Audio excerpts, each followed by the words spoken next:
Welcome to Sprinkle with Hope podcast. Today we have an awesome guest with us, Tricia Zody. Thank you so much for joining us today, Tricia.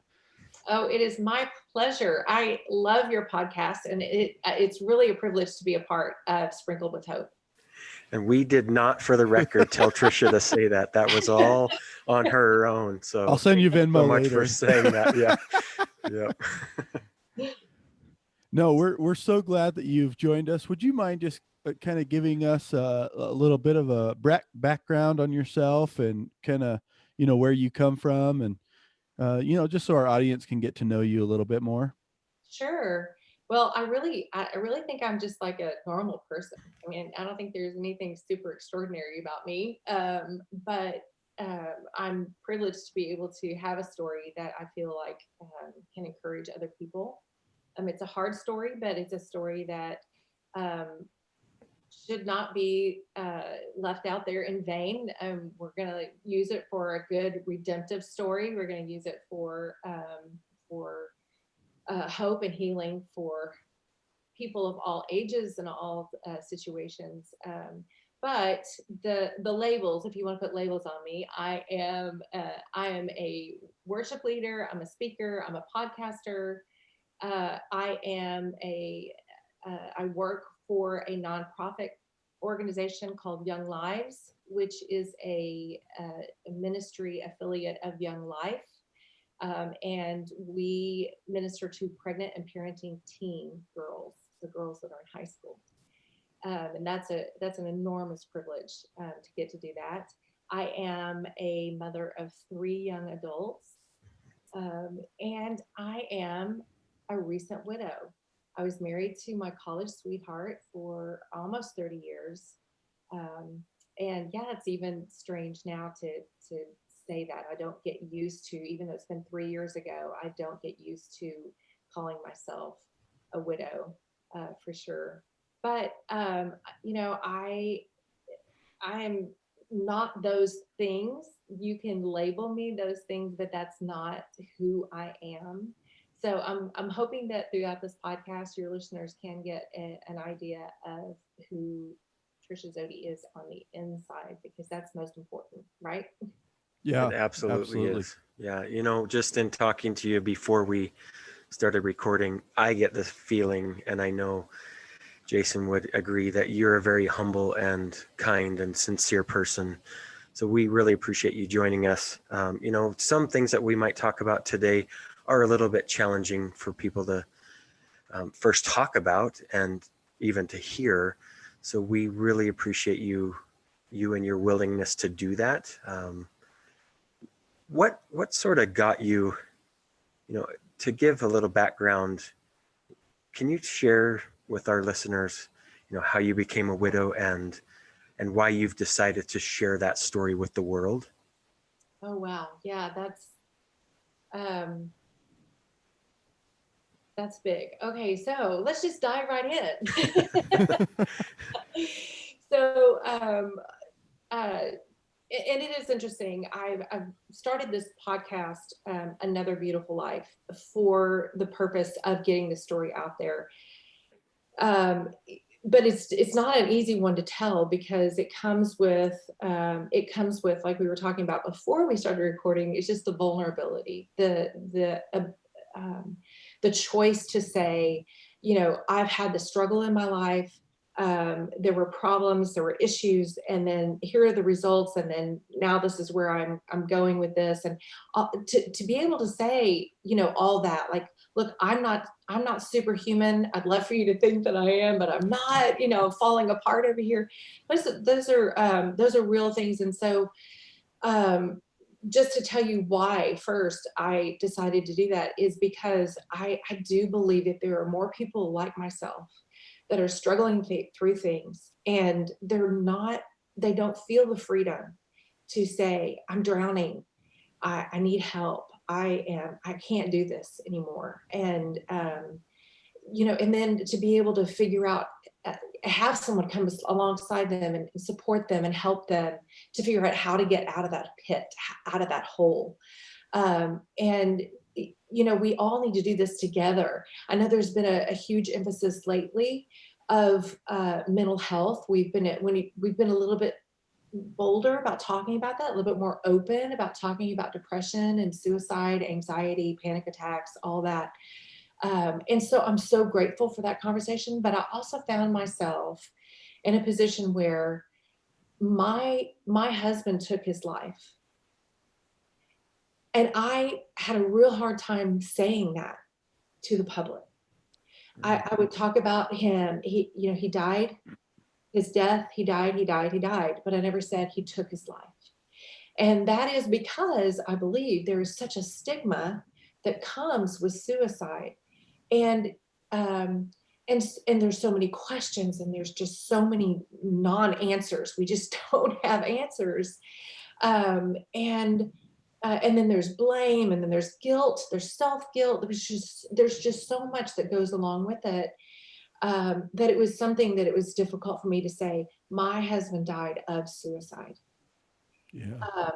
And so I feel like it's just like, we just need to rip the Band-Aid off of it. And we just need to just say, hey, this is real, because my husband's not the only one that died by suicide.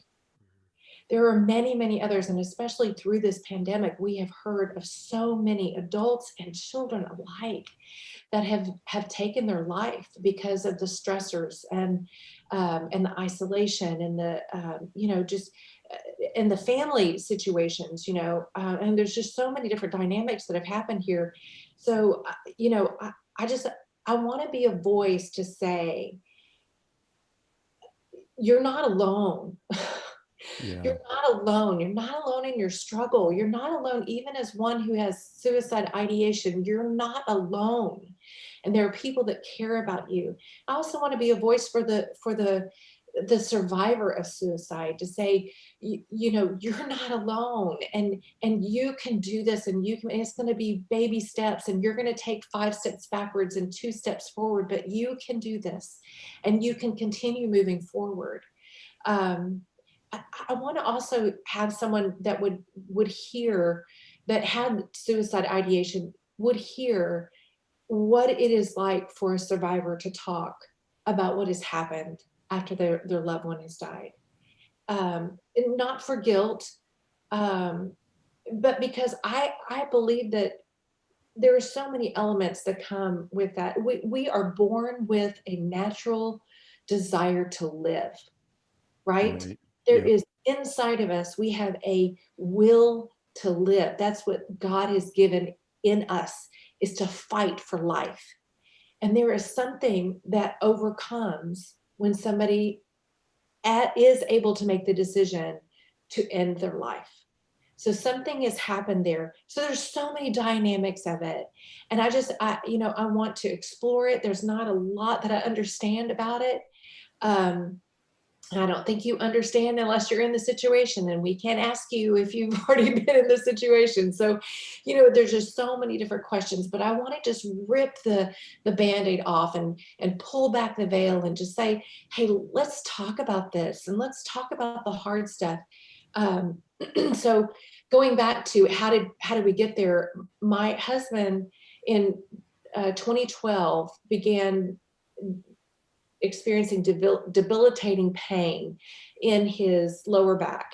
And it started off as something that was just an irritant, something that he could manage, and he would just go through the day and take Advil when he needed to, and just rest when he needed to. But then it just began to progress and regress. And for 5 years, because it was so difficult, we would go to the neurologist, we would go to the back surgeon. We were looking for any answers we could, chiropractors, the physical therapy, any answer we could find, we were looking for it. And he ended up going to this surgeon, and he said, I can fuse a couple of those discs. He said, I'm not quite sure that's actually going to solve your problem, but with surgery, back surgery, there's typically always a 50-50 chance, but we'll take this chance. If you're willing to do it, I'll do the surgery. So he did the surgery, and you're always told, you need to wait about 6 months for that swelling to go down, for the inflammation, and just to find out if if it's been a successful surgery. And so we would do that for 6 months. We would kind of wait and hold our breath and find out if that surgery had worked.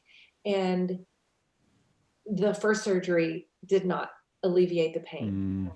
So then we would spend the next 6 months trying to figure out what the answer is. Okay, more PT, acupuncture, more whatever it was. And then when we get down to the end of the road, it's just like, okay, well, the doctor does another, MRIs, CAT scans, everything that he can do to look, and says, okay, well, there's a bone spur that's grown. Well, let's go in there and take the bone spur out. And while we're there, why don't we just remove that old cage and we'll put in a new cage? I mean, it's just like every surgery was just more and more extensive. And then with each one, he was left even in a worse position than he was before. So we did this for 5 years and 5 major surgeries. And finally, he got to the end of the road, and the doctor said the last one was they fused his last disc to his sacrum, which is huge. I mean, that's just huge. I mean, so now he's pretty much stiff. So he got to a place where he could not sit down for very long.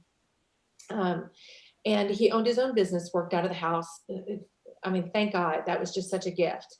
And because when he did not feel well, he could just lay down. He couldn't stand up for a long time because that's tiring, and he couldn't sit because the pain was so bad. So he was laying down, prostrate a lot. And that kind of became his life. And he was a man full of life and joy and hope and gratitude. And he just had so much light about him. And everybody that met him felt like they were his best friend. He made everyone feel that way. So here he is, this man full of life, full of light. And now he is laying down the majority of his day. And I remember one day he came to me and he said, I don't think I'm going to last much longer. I don't think a man who is wasting away on a couch can actually thrive. I don't think I'll be around much longer. And I know that took me back. And I was like, no, that's not true. But I look back at it now, and he felt like he was a shell of the man that he used to be. Right. He was wasting away, and then he had lost his hope. And one day he woke up, and he had already had this back pain, and that reverberated all the way down his legs to his feet even. And it was constant pain, constant chronic pain, not pain you cannot get away from. And he was also a man that wouldn't take painkillers. I mean, Advil is what he would take, but he would not take painkillers. He was afraid of that. He didn't want to get tied up in that. So he wouldn't do that. And so one day he woke up, and he and I both had, when I told him, I said, it's a virus, because my daughter had it, but we had pain from the top of our head all the way back to our, in the shoulders. So I don't know if you've ever had a virus like that. It's just like, it just consumes you, and so much pain. So I remember that morning, I was like, you need to take this medication. It's just a virus. We're going to be okay. I've got it too. I've got to go to work. And I think that day it was just too much for him. The pain was too much, because it was from the top of his head now to the bottom of his toes. And I've talked a lot about neuroplasticity, about the way the brain changes, with what the patterns of thinking that we have, what we believe, our rhetoric that we tell ourselves, the words that we are speaking over and over again, has an effect on our brain. Neurologically, our brain can change. Neuroplasticity means that our brain can change, and it's happening all the time. So it can either change in positive ways, or it can change in negative ways. And I think if you get into that negative pattern of thinking, it is overcoming, it's overwhelming, And it is the rhetoric that you hear. You don't hear anything else. And so, and I believe he got there that day. Yeah. Yeah. Wow, that is some, really, truly, we really appreciate your willingness to share this really tough stuff. But you said a few things that really touched me. You said that we come and we fight, we want to fight for life. And I honestly believe that. I think sometimes people, and currently, I think a lot of people are not living life. They're just going through the motions and they're not really living life. Jason and I work very hard to live life and do the things that we want to do. I think it's amazing that you've turned something that could be so tragic into something that you're wanting to bring more light and hope and positivity to the world. That should be commended. So, really, Tricia, thank you so much for sharing these tough things. But I think the few ways that we can overcome them is by talking about them and helping other people through these. Yeah. So,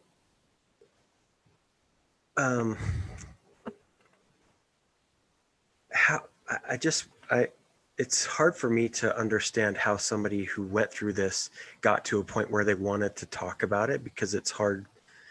So how did you get there? I'm sure there's been days where you're like, I don't want to talk about this.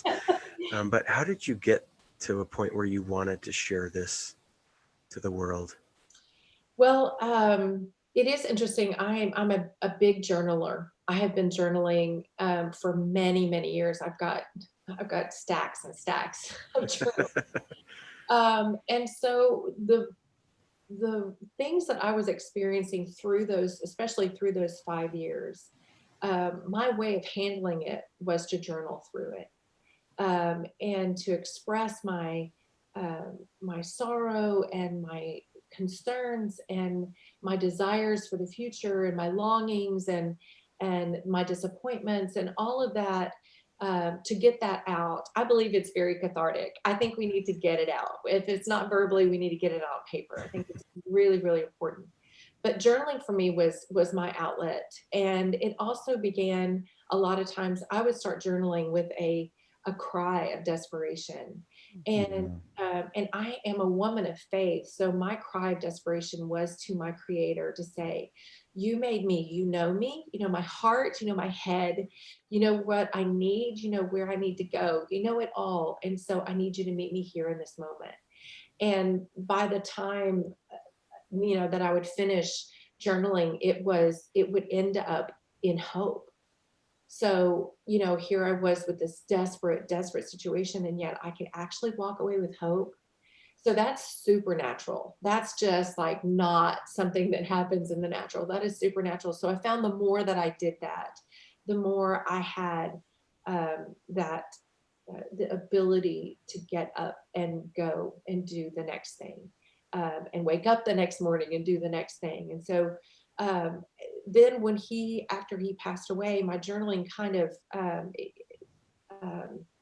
it looks a lot different now, because Yeah. before it was almost like, I've got this hope, and then all of a sudden it's like I have no more hope. I'm done. I'm out of hope. I've lost my husband. This is tragic. This is not how it's supposed to be.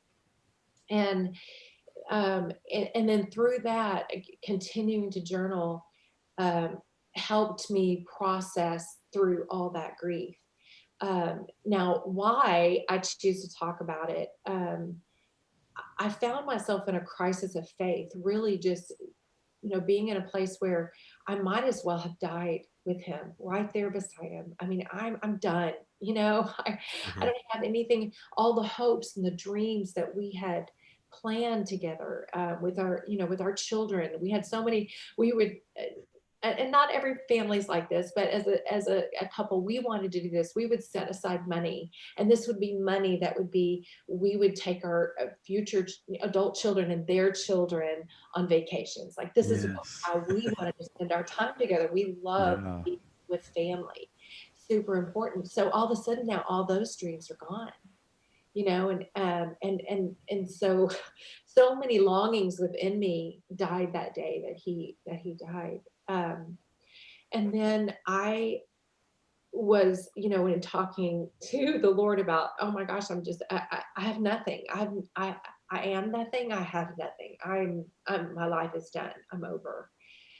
I really felt like he was saying to me, no, Tricia, you can have another beautiful life, which is the name of my podcast. That's Because awesome. I was looking at all the beautiful things that I had experienced with my family, with my children growing up. And we were just such a family that loved to do things together and vacation together. And we just got so many beautiful memories of family together. And it's just like, if we're not a family unit, if we're not that any longer, what are we?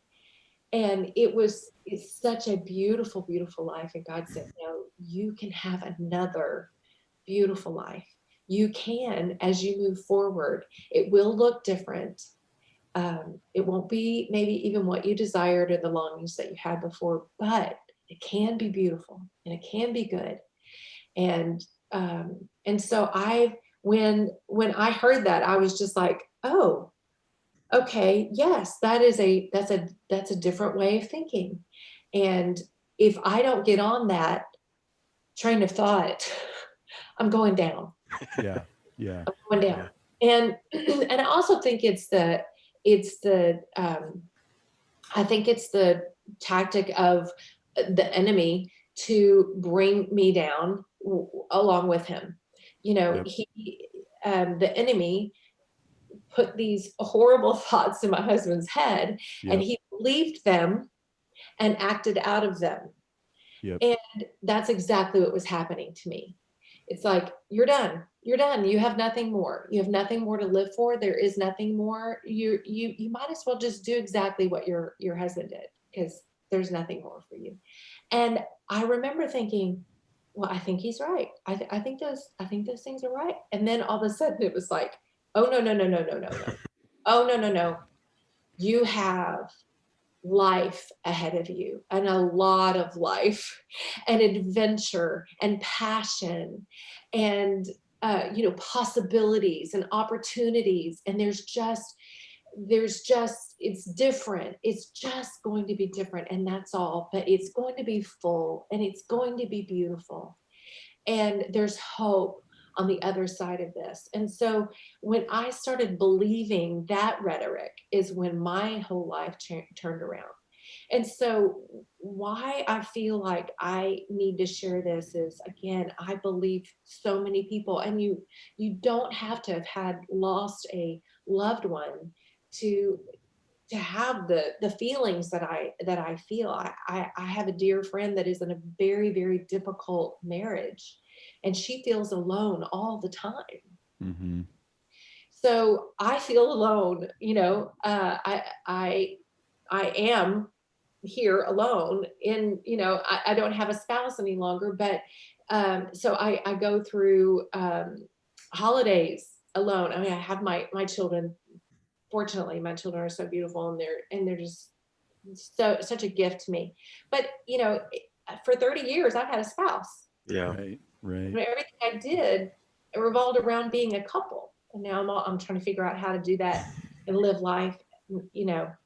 But so there are people in all kinds of different scenarios that are experiencing the same thing I am. And I just want to tell you, if I can do this, and I can have hope for tomorrow, and have hope that there are beautiful things for tomorrow, and that they're being laid out before me one step at a time, then you can have hope too. You can move forward, that there is life ahead of you, that there are opportunities and beautiful things ahead of you, and they may not look like what you expected them to be before. But if you open up your heart to them and your mind to them, it will blow you away. You will see things that you've never seen before. You will recognize things that you've never recognized or had to recognize before. Like things like friendships my perspective on friendships have changed. my perspective of, waking up this morning, and like I said, it was foggy here, but I want to see the creation of God. I want to see the sunrise. I want to see how it glistens on the dew of the grass. I want to, I want to soak up the beauty of the world. Whereas before, I didn't really have that desperation, didn't have that perspective. Was chasing after other things, was occupied with other things. But now there is such a beauty in my life that that has come from this, that I think sometimes I feel privileged to have, because of the things and the places where I've walked, that I wouldn't have had before. Oh man, Tricia, thank you. There's been so many awesome nuggets that I'd love to talk about. And one of those that you brought up that kind of ringed in my ears was the identity thing, because I think oftentimes we label ourselves with these other things, right? And we're not that thing. You know, you are Tricia, I'm Jason, that's Shane, right? Like we're not these other things. And I really liked that, how you talked about that, because I think so many times we label ourselves with I ams, is what I call them. We say I am whatever, and that becomes our identity, our reality. And so you have to be cautious as to what you identify with. Um, but I really like that. The other thing that you brought up that I kind of want to pick your brain on as well is neuroplasticity, because I've been researching neuroplasticity for a while now, and I totally believe in, that we are constantly evolving. We are what we tell ourselves every day. Right. That's why we have affirmations and things like that to change that neuroplasticity in our mind. Um, so what, just in maybe a continuing conversation on neuroplasticity, because I love that subject. I Yes. think it's amazing. Um, so what other things have you learned about neuroplasticity and how our brains are constantly evolving into the things we tell ourselves? I wish, oh gosh, I wish I was a whole lot smarter than I am. And I wish I was a psychiatrist, or, but I am not. So let's just get that out there right now. But what kind of threw me on that track of trying to figure out about our brain is, I couldn't understand with my husband's suicide. I could not understand how this man, um, when I met him, he was big man on campus. I mean, everybody loved Brian. Everybody wanted to be Brian's friend. He was bigger than life. He was the president of his fraternity. He was everybody's friend. I mean, he exuded life. He had such a grateful heart. He just had so much gratitude for life, and just for all the things that he had and experienced. And I could not figure out for the life of me how someone like that could be taken down. Right. And so I, started asking questions, and I would hear things like, especially with suicide, um, there is there is a change that goes on in the brain. And I was told even by my oldest son, Mom, he wasn't thinking straight. He wasn't himself anymore. The brain changes. And I thought, well, I know I grew up reading the Bible, and the Bible tells us, be careful about what you say, be careful about what you believe, think upon things that are, right and lovely and honorable and excellent. Think about those things. And there's a reason why it's telling us that, is because we can have a tendency to think about other things. So there's so many things that tell us, in so many places, not just psychologically or in scriptures, but tell us that, change your mind, change the way that you think.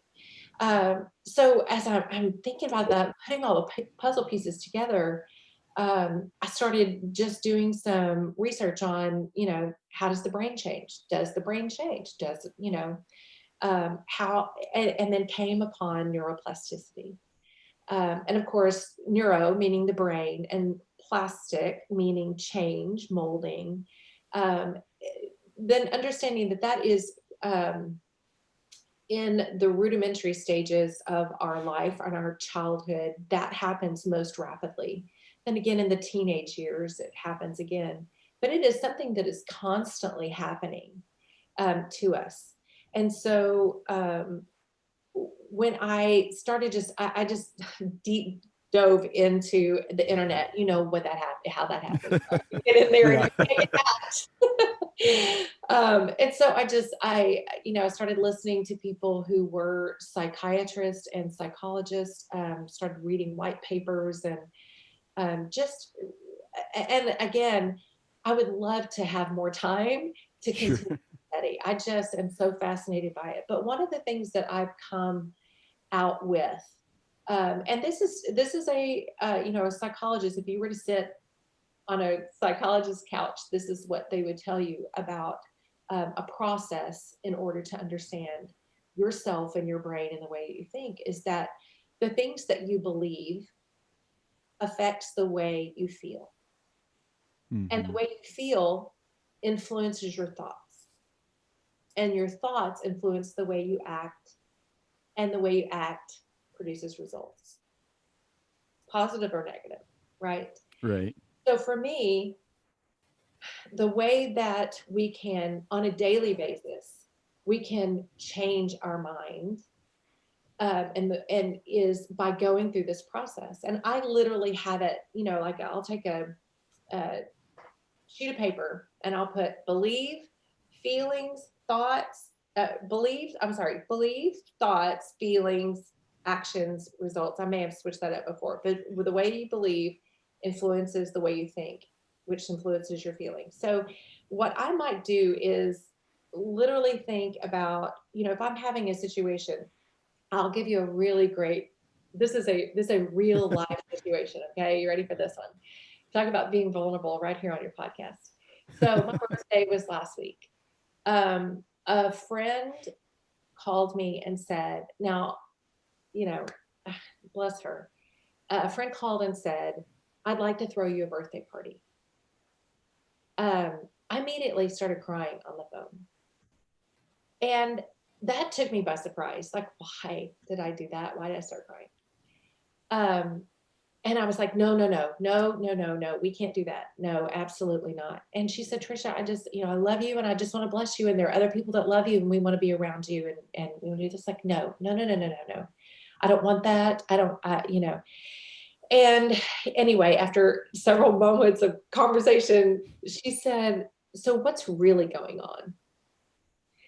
And I really had to stop and think about that for a bit.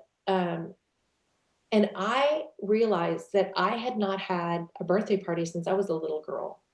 And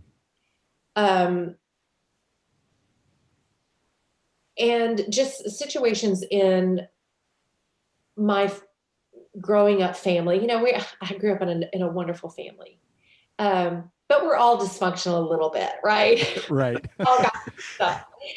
And there was just not a real emphasis on celebrating people on their birthdays. And then when I got married, my husband's birthday was the day after mine.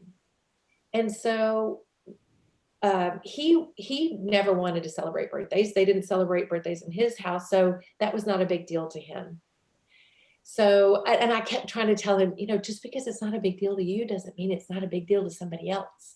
Right. Yeah. Right. But what would end up happening was we would celebrate our birthdays together. And so it would just be the two of us and then family and that sort of thing. But I never had a birthday party as an adult either. So when my friend said this, it was just like this panic of, I can't do that, but why can't I do that? And what I realized was that I was thinking, my first thought was, no one's going to come. Nobody would want to come. Why would they spend their time? Why would they, waste their time coming? Why would they make that effort to come to my birthday party? So that no one's going to come. They're too busy. They got too many things to do. There are other things to do. They're not going to put me as priority. I'm not that important. And I thought, I was just like, I'm blown away by my thought process, right? And, of course, when you're a widow, everything gets blown out of proportion, just like everything becomes bigger than it really is. So I'm realizing, okay, something's going on here. So I get out my piece of paper and I'm really thinking, okay, I write down believe, thoughts, feelings, actions, results. Okay, so what am I thinking? Well, I'm thinking that no one's going to come to my party because I'm not important enough. Okay, and they're not going to come to my party. They don't want to come to my party. They don't want it. They don't want to celebrate me. They don't want to come. So then it was like feelings. Well, I know how I'm feeling sad. I'm also feeling scared, but I'm feeling alone and I'm feeling isolated and I'm feeling, I have all these feelings. And how am I acting? Well, I'm acting like, don't do that. I'm going to push you away. I'm going to keep you at arm's length. I'm going to keep you from doing that. Don't do that. The results are that I don't have a party. I don't have people celebrating me. I don't let that happen. And then now I'm pushing other people away. I'm feeling, now I might feel in a way that is like going to make our relationship fractured, because now I'm feeling like you don't really love me. You don't really care about me. So now maybe you're not really my friend. So now, I'm going to pull away from you. So these are all the results. And then so all the blanks were filled in except for believe, the very first one. So Tricia, what are you believing? Well, I'm believing that I'm not valuable or worthy enough, that I'm not loved, that nobody really cares about me, that they might like me for other reasons. Like, they might be, I don't know, they might like me for other reasons, but they don't really like me. They like knowing that they're my friend, or they like to say they're my friend, or that we're friends, but they don't really like me. And so when I found that out, I was like, oh my gosh, is that true? And that's what we need to do, is go back to say, is that truth? Right. And then if you are now believing a lie, you need to turn that to the truth, and you need to find out what the truth is. So then I put a big fat line in the middle and I do it all over again. Belief, thoughts, feelings, actions, results. And then I start at the very top and I say, what is that belief that I need to change? And the belief that is, I am loved. I am lovable. I am lovable and valuable simply because I exist. I mean, the creator of the universe decided to create me. And when he was putting me together in my mother's womb, he made me exactly like I am. And he said, it's good. Yeah. And he likes me this way. Yeah, absolutely. He does. He likes me this way. Right. So I'm valuable, period. Just out the gate, I'm valuable and loved. Now, what do I think about that is like, wow, well, I mean, I'm worth celebrating. Mm-hmm. I am worth celebrating. I'm worth even me celebrating me. And I'm worth allowing people to celebrate me. I love to celebrate other people. And I tell them all the time, I celebrate your life and your birth with all the angels and all the heavenly beings. I celebrate you. I want to celebrate you. You're worthy. Your friendship is a gift to me. So even on your birthday, you're a gift to me. So now why can't I let someone else do that for me? So now my thought process, yes, I am worthy to be celebrated. I will allow people to celebrate me. So then how do I feel? Oh my gosh, I feel joyful. I feel joyful and I feel so much love. They're not even at my party yet. Right? And I'm already feeling love. And it's because I feel love for myself first. And then I can receive love. I feel love from my Heavenly Father. I feel love for myself. And now I'm open to receive love for somebody else. When we refuse to receive love from other people, then we are refusing that, we are rejecting that love. Then we've decided that we're not good enough, that we don't deserve it. And it does do a number on us. So then, how do I feel? Joyful, regardless of what happens with my party. How do I act? I act like you ought to come to this party. That's how it ought to be. And if you don't, you're missing out. Yeah. You are missing out. But I also want to tell you, if you don't come to my party, I love you.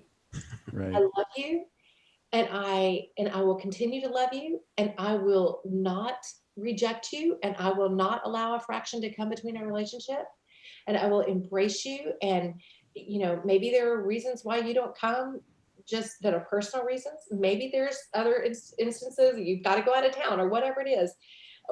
Whatever that is, the results are that I feel good about me. I allow this party to happen. And I do have to tell you, more people came than I expected, because I was like, oh, she won't come because she's going to go out of town, and she won't come because she just didn't, she didn't have me as a priority. And they showed up. And one of the things that happened was, and it just happened spontaneously, they went around the table and they said how they knew me, where they found me, where I found them, how we got connected, but also what they treasured about me and what they loved about me. And at first I was like, I felt myself doing this. No, no, no, no, no. Don't say it. Don't do it. Don't do it. Don't talk about it. Don't do it.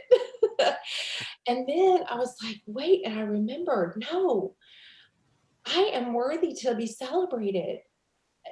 Just as much as I want to celebrate them, I am worthy. So is everyone else around that table. We are all worthy to be celebrated. And I just was able to relax and let it happen and let it flow and let it come in. And I just was giddy. I was like a little girl. One of my friends, so one of the other girls brought a cake, and the waiter brought it with a candle in it, and they all started singing happy birthday to me. And one of my friends videotaped me, and I promise you, I was sitting there clapping like a little girl at myself. I was giddy, and it made me think, oh my gosh, I have missed this for so long. Yeah. To be celebrated and to be loved. And this is what it's like. And I received that. I absolutely received that. And so so I tell you that story because this process of figuring out, even if you can't figure out what you believe or what you think, you can figure out what you feel, right? Yeah. You can figure out how you're acting, because your actions are going to absolutely be a reflection of what you're thinking and believing. So somewhere you can start and fill in that blank somewhere, and then you just back it up, and you back it up until you figure out what you're believing. And then you just change it. You change it with truth. And if you don't know truth, if you don't know what that truth is, I would say, one, you need to go to the Word of God, and the Word of God is going to tell you the truth. Okay. But you can also ask your friends, tell me what truth is. Tell me, this is what I'm believing. Tell me what the truth is. Go to a psychologist, a psychiatrist, talk to them about it. I'm such a proponent for that. I believe everybody needs therapy. And so I think, if we just go back and say, I need some help finding out what the truth is. I cannot live. Do not, please, my friends, do not live in lie-based beliefs anymore. Do not live there any longer. It will destroy your life and destroy an opportunity for another beautiful life, to walk out of whatever situation that you're in. And it might be a small circumstance that you're in that's just seasonal right now. Maybe you have a child that's being rebellious, or you've lost your job, or whatever it might be that you're walking through. Maybe it's just seasonal, but you've got to get out on the other side of that. And when you do, there is something beautiful on the other side, and it has everything to do with what you're believing will determine what those results are on the other side. That's That's awesome. great. It sounds like we missed a great birthday party. So happy belated Yeah. birthday. And we would have celebrated you, but we weren't invited. Oh, well, shoot. Yeah. I know. I wish I would have known. We would have sent you in. You're a little far, but Right. Yeah. That would have been fun.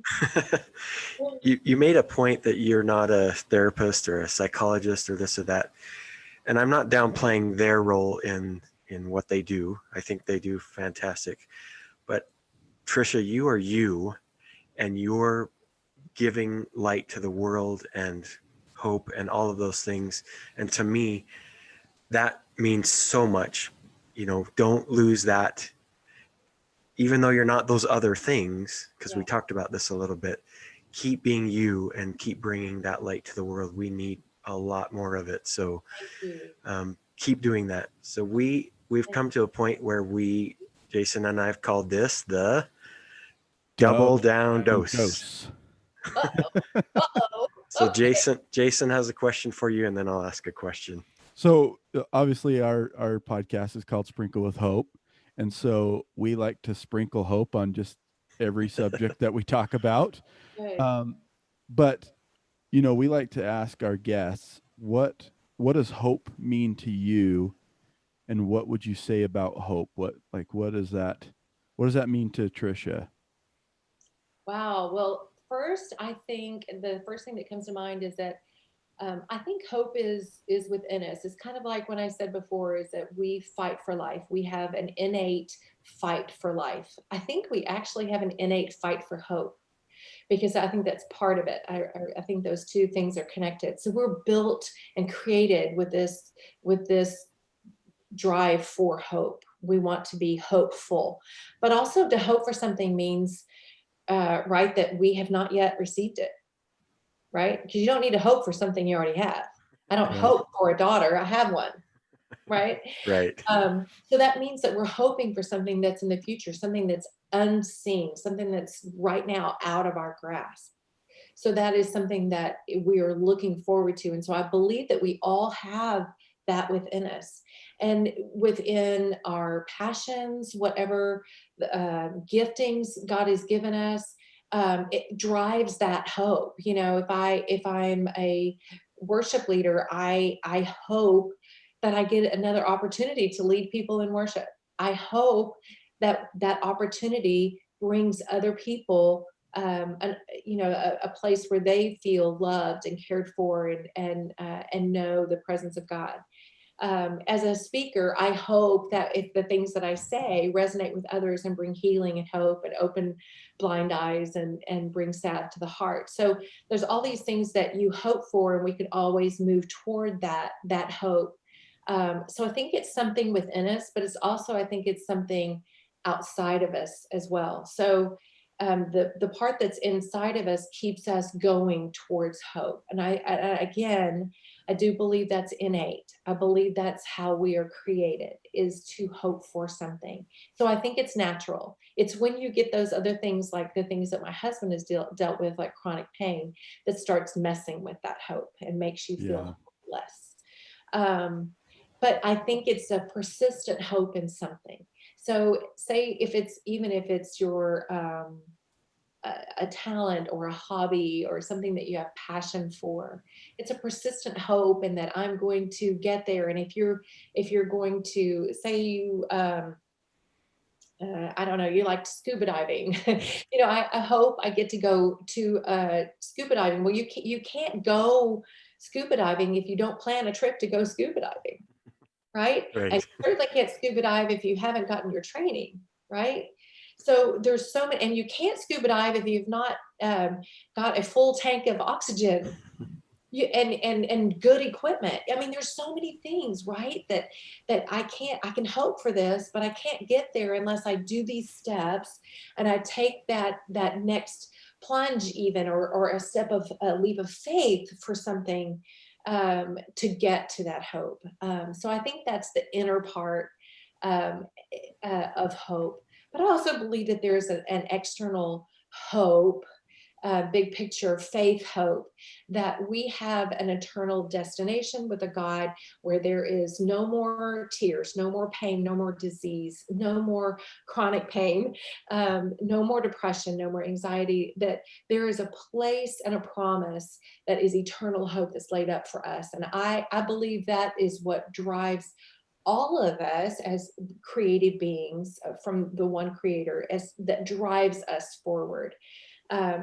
I'm also reminded that he made this beautiful world. He made all the beautiful things in it and wants us to enjoy them. He put us on this earth to enjoy these things.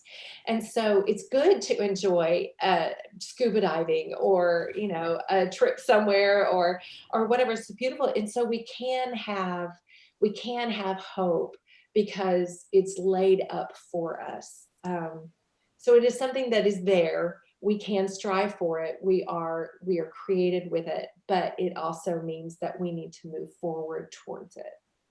That's Beautiful stuff.